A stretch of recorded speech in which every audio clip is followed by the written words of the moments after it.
What is going on, people? It's the most wonderful time of the day.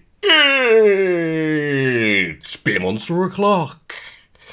And I hope you're doing great, and thanks for joining. For this review, I'm going to be reviewing a beer from Namibia, a Namibian lager.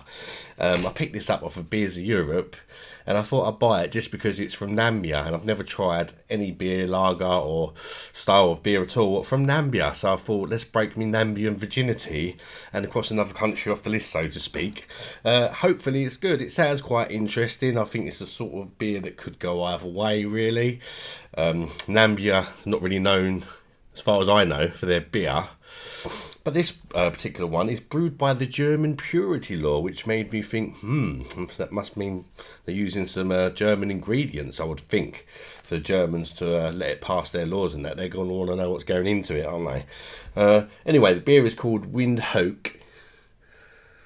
Windhoek Premium Lager. I always worry a bit when I see the word premium, though, because most of the time they're a bit crap when they say premium, to be honest with you. It's 4% ABV as well, so it's not the strongest of lagers, really, is it? Most of them are sort of 4.5%, 5%, really, aren't they? So 4% could be a good little sessioner, though. It cost me £1.79 off of Beers of Europe, but I'm sure you could get it cheaper elsewhere. There's a little look at your bottle cap. Just have a little M on there, I think. Yeah, it's a bit like a snake. There's your bottle opener. Let's crack her open and see what she's all about, shall we? Yeah, it did interest me, the whole German purity law thing. So, perhaps as a German emigrated to Namibia or something and started up a brewery, who knows? Yeah, let me know if you've tried this particular beer, perhaps on your holidays, or I'm pretty sure they sell it in other countries as well. I've just never seen it over here, which is why I picked it up off Beers of Europe.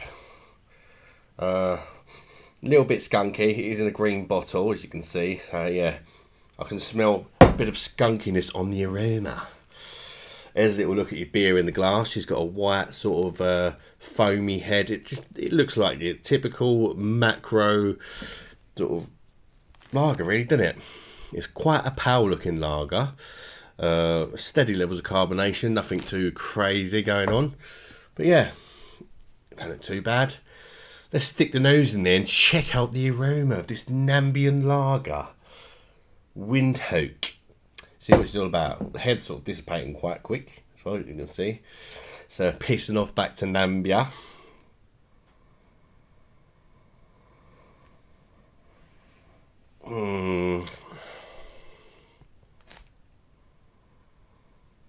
It smells okay. It's just got that slight kind of wet, papery cardboard sort of thing going on.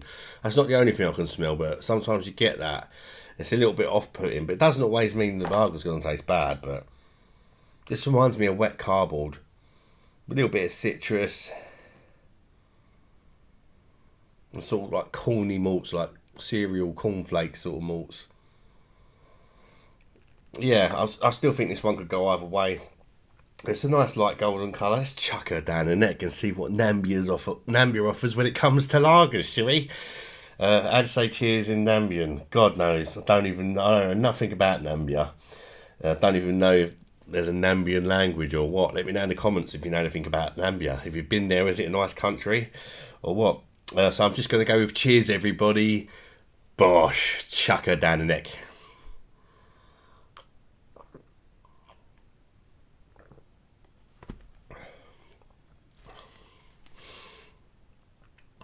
Right.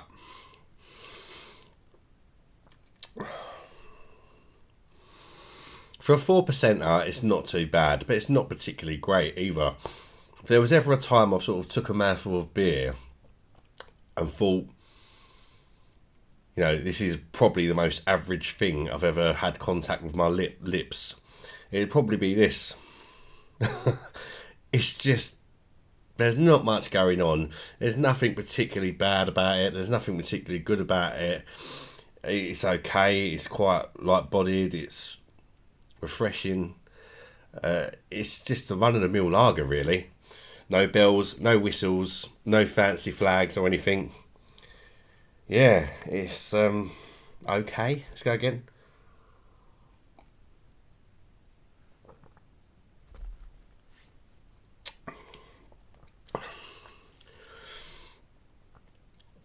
the finish ain't too bad.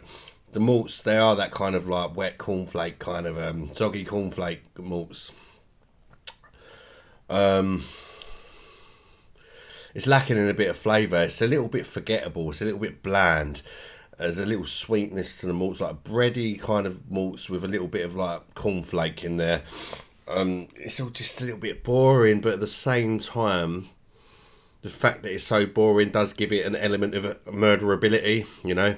On a hot day, I suppose if you're in Namibia, I'll drink it. Do you know what I mean? I'm not like a beer snob or nothing. I'll quite happily drink it. I've just tried a lot better. It's just lacking a little bit of flavour. There's a slight dryness, crisp dryness towards the end, but very, very slight. Everything about this beer is very slight. No standout features. It's just a little bit forgettable.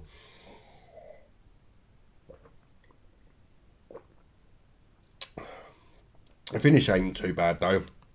The dryness and the bitterness blend quite well together to give it quite a moreish sort of crisp finish. There's a slight bitterness, nothing major. It's okay. It's probably better than some of the lagers over here in the UK, to be fair, the old macro rubbish ones. But there's a lot better lagers over here as well. This would just sort of sit in the middle somewhere, you know.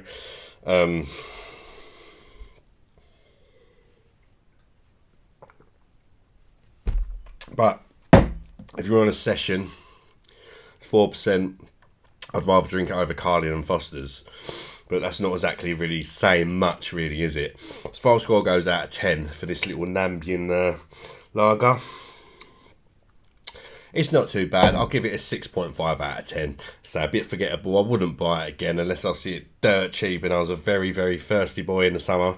Then yeah, I'll consider it, you know, if I see it really cheap. But yeah, let me know if you've tried it, whether you agree or disagree with this review, guys. I hope you've enjoyed it. Smash the like button if you have done, and consider subscribing to the channel if you've not done already. If you have done, thank you very much, and I do really appreciate all you guys. And yeah, till the next one, guys. Bye bye, darlings.